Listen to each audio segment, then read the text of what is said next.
Zack Snyder's Justice League has released a few weekends ago after years of speculation over whether this movie exists and if it will be better than the 2017 theatrical release.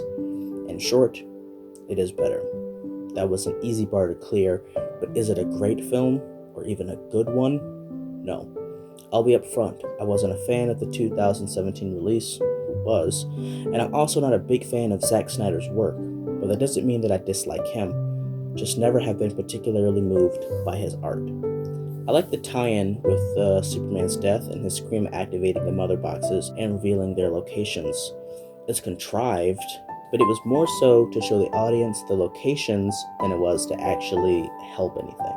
The CGI for Steppenwolf is great this time around. It's consistently good, and even in the scenes where he's sharing the shot with the other fully or largely CG characters, he looks good.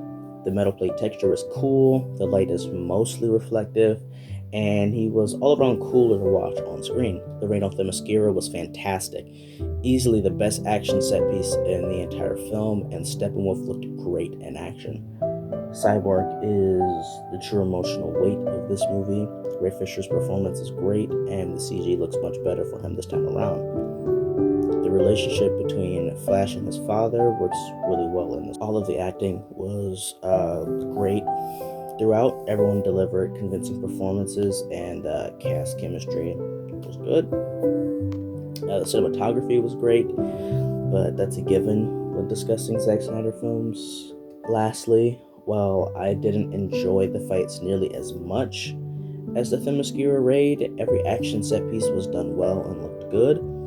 Although many of the character traces throughout made some of the fights go down this really weird course. I fear what I didn't like about this movie will overtake my list of positives, so I wish to make this distinction now. When I watched the Snyder Cut, I didn't treat the movie as some brand new thing, but as the same story I would have watched in 2017. I ignored my feelings for the 2017 movie and watched this one as if it was released then. So, while I sung some praises for Steppenwolf, specifically for his design, his character felt extremely flat. Steppenwolf was robbed of any real depth and was just a bore to watch on screen.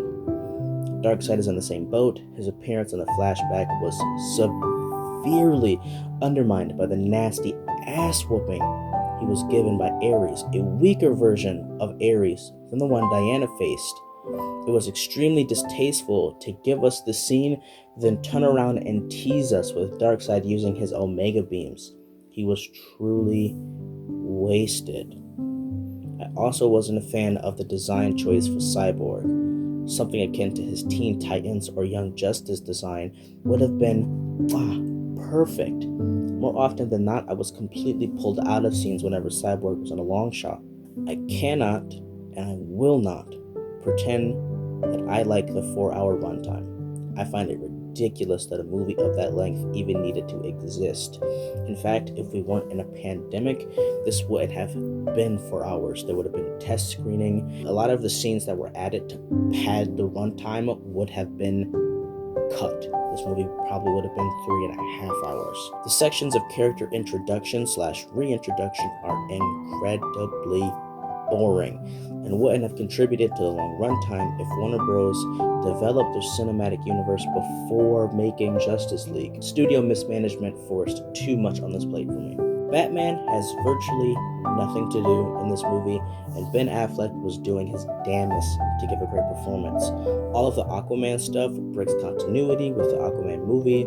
Wonder Woman kills despite both of her movies showing her not to be a killer, and even if I treat this cut like it's the movie that would have came out in 2017, the first Wonder Woman movie shows she doesn't kill, and I felt that a lot of the tension was contrived, especially the scene where the parademon was able to perfectly time Flash's location and shoot him. The fact that that parademon's sight was so perfect means they have the wrong guy on the turret. He, and all of his gifts and talents, should have been in that room helping Steppenwolf fight.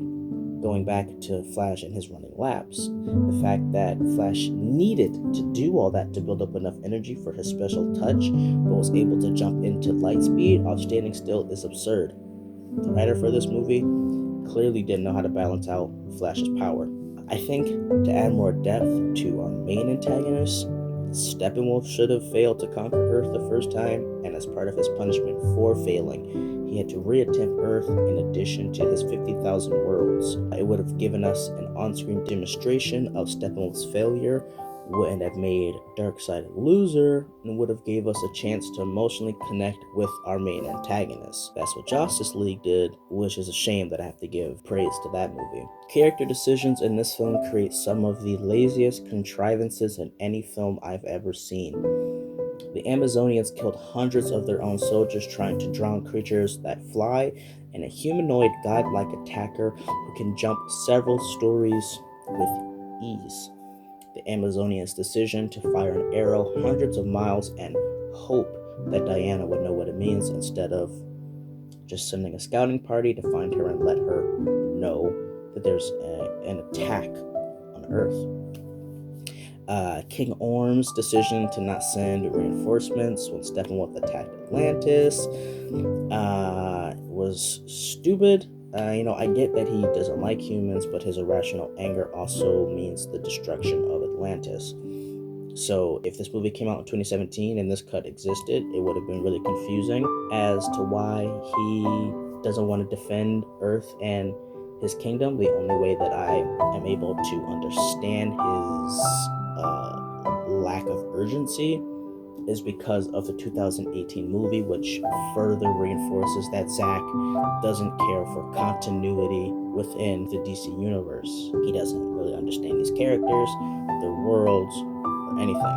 And that's not it. If we go back to Darkseid for a second, it's hilarious to think that Earth gave him such a cataclysmic beatdown that he both forgot he took that L, and he also forgot about the super important anti-life equation and didn't attempt conquering Earth again sooner.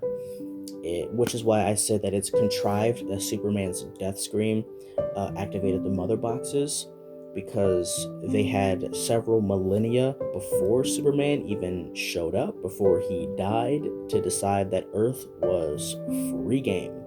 Because clearly there wasn't a Green Lantern strong enough to protect Earth. Darkseid freaking destroyed that Green Lantern, but that also ties into the fact that the writer for this movie and Zack Snyder don't understand Green Lantern, because you can see in Diana's flashback that Green Lantern has one attack that he uses in 3 ways, and none of which were effective. Green laser beam. That's it. So stupid. The last thing that I have to say about this movie is that Cyborg was incredibly underutilized when it came to the action scenes. You create a character as overpowered as him, where he has access to everything online, digital, mechanical, and then he does nothing. It's stupid. In fact, his entire scene with the Unity and the mother boxes was so dumb. So dumb. Of all of the character introductions, Cyborg's works the best. His are the strongest. But boy, that was just the most sorry climax I've ever seen. It was basically ham-fisted.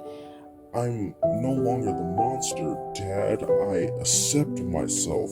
So because I accept myself, I don't want to die. And then Superman shows up and helps him destroy the mother boxes. I hate that scene. I hate that scene so much. I hate that scene just as much as I hate the stupid dream sequence with Batman and the Joker jerking each other off with this poetic language of nothing. So in conclusion, I'm still not a fan of this movie. Zack's cut only shows how much Joss Whedon had to try to clean up to save this movie. And when the backlash came in that led to the Snyder cut, there's some very obvious changes to make this one look better. However, I refuse to fall for the gaslighting the marketing campaign went with, and I acknowledge that this is still the same movie that came out in 2017, going with a 4.5 out of 10 for this one. And this is me being nice. I'm being nice with my rating, because I hate this movie. I hate thinking about it. My wrapping up thoughts: I never want to have to watch Justice League again. I want to move on from the DCEU, even though I know I'm not, because I'm gonna watch Suicide Squad.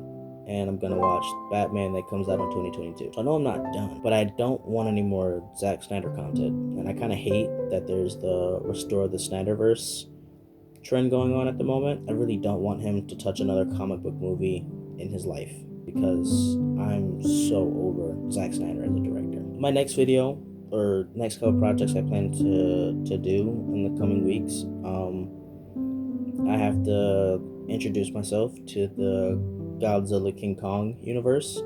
I've been reading the Percy Jackson books. I actually read The Lightning Thief over a month ago. I just spent so much time working on Justice League that I haven't even wrote my review. It's kind of a retroactive, like, do the books still hold up to my nostalgia of them? So yeah, I'm gonna try to keep myself busy.